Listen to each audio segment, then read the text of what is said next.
Hello लोगोफोर बरायबाय बड जब इनफो अफिशियल यूट्यूब चैनेलाव big update commando psychometric test दा फाइनली नोंथांमोन थाखाय लेटेस्ट अपडेट दिनैसो आसाम पुलिसनिफ्राय दा गोबां रिजाल्ट नेगासिनो कमांडो एबी यूबी नोंथांमोननि आरो लोगोसे एसआई नि बागै आरो लोगोसे नोंथांमोननि गुबुन गुबुन जबनि बागै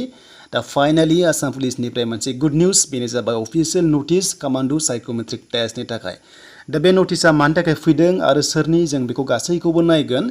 दा नोंथांमोना जायफ्रा चेनेलाव गोदानै फैदों साबस्क्राइब खालामना ला बड जब इनफो यूट्यूब चेनेलाव बेफोरबादि जबनि नोंथांमोना आपडेट मोननो हागोन दा जोङो एसेबो गोबाव खालामा जों थांगोन फैदो अफिशियल साइटआव आसाम पुलिसनियाव देन बेनिफ्राय मा होनदों जों गासैबो डिटेल्सखौ नायगोन दा फाइनली slprb assam.in जों बेयाव फैबाय देन बेनिफ्राय जोंहा मोनगोन लेटेस्ट आपडेट बेनो जाबाय 2 आगस्टआव फैनाय दा बे जाबाय नोटिसा जों क्लिक खालामसै सोरनि थाखाय फैदों बे नोटिसा साइकोमेट्रिक टेस्टनि बागै दा गोबां फंबायमोन नेगासिनो दङ फाइनल मेरिट लिस्टखौ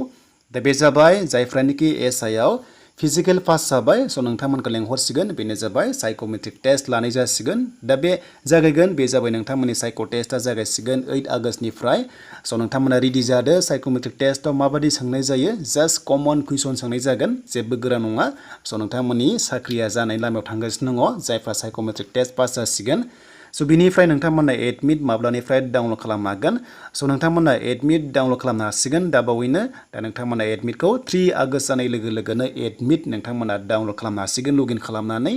दा बिनिफ्राय लोगोफोर नोंथांमोना एडमिट डाउनलड जायाबा टल फ्री नाम्बार दङ बेयाव कन्टेक्ट खालामदो बेनिफ्राय एप्लिकेशन नाम्बार नेम बेनिफ्राय बार्थडे होनानै एडमिट डाउनलड खालामनांगोन आरो नोंथांमोननि जायगाया जाबाय 4 आसाम पुलिस बेटेलियन काइलिफारा गुवाहाटीयाव जागोन स नोंथांमोना साइको टेस्टआ दा बेयाव जमा जागोन नोंथांमोननिया 3 आगस्टनिफ्राय गासैबो डिटेल्सआ एडमिटआव थागोन मा लांफानांगौ लांफानाङा स बेनिफ्राय माबादि ड्रेस गाननांगौ नोंथांमोना गाव गावबागाव स नोंथांमोना एडमिटआव नायदो बा नोंथांमोना फर्मेल ड्रेस गाननानै थांबानो जाबाय दा लोगोफोर बे जाबाय एसआई